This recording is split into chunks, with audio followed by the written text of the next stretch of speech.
Now, you might ask, why are names given to babies when they were born in this world, and even to your pets?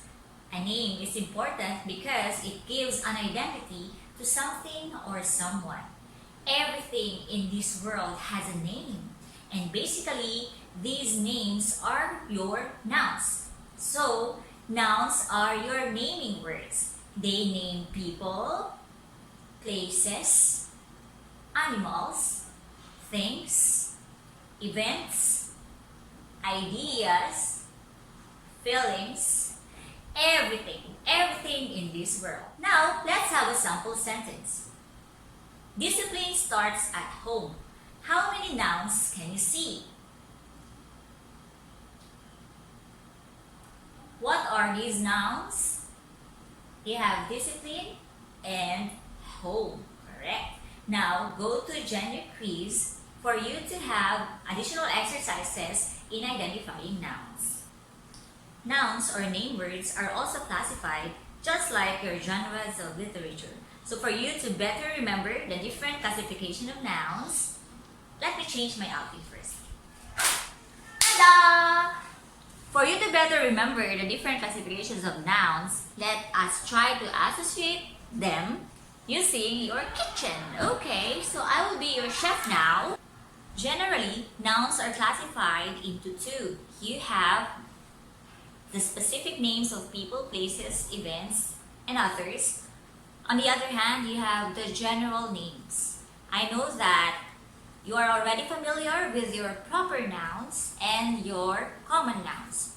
So, example of a proper noun is St. Louis College, and the common noun is school.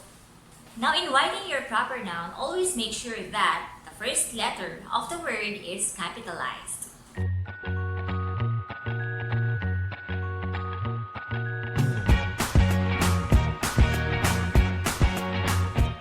Common nouns can further be classified into concrete or abstract.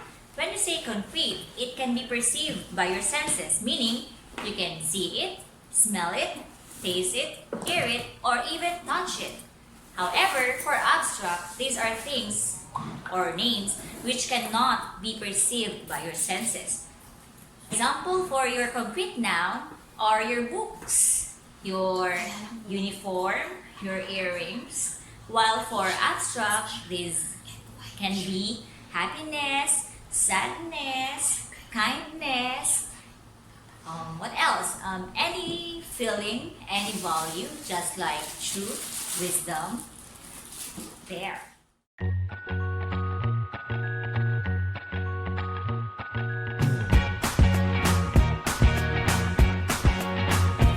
Your concrete nouns, again, can further be classified into two.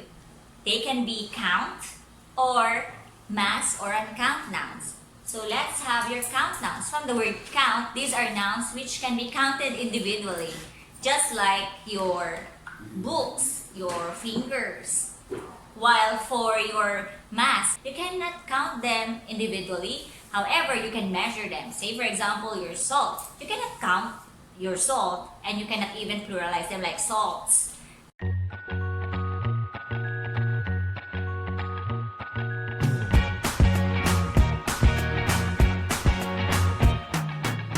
So the last classification of your common noun is your collective noun.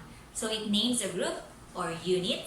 Say for example, you have choir, you have faculty, you have pride of lions, like that. So for more examples of your collective noun, you can go to pages 46 to 47 of your book and try to study them.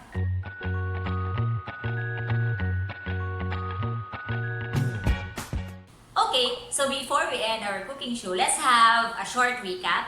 So generally, nouns are classified into two. You have proper and common. And common nouns can further be classified into concrete or abstract, count, called your mass nouns, and your collective nouns. I hope you were able to get the different classifications of nouns. Now it's your turn to give your own examples. You have just learned identifying and classifying nouns. Now, it's your turn to give your examples and test your skills in the said topics.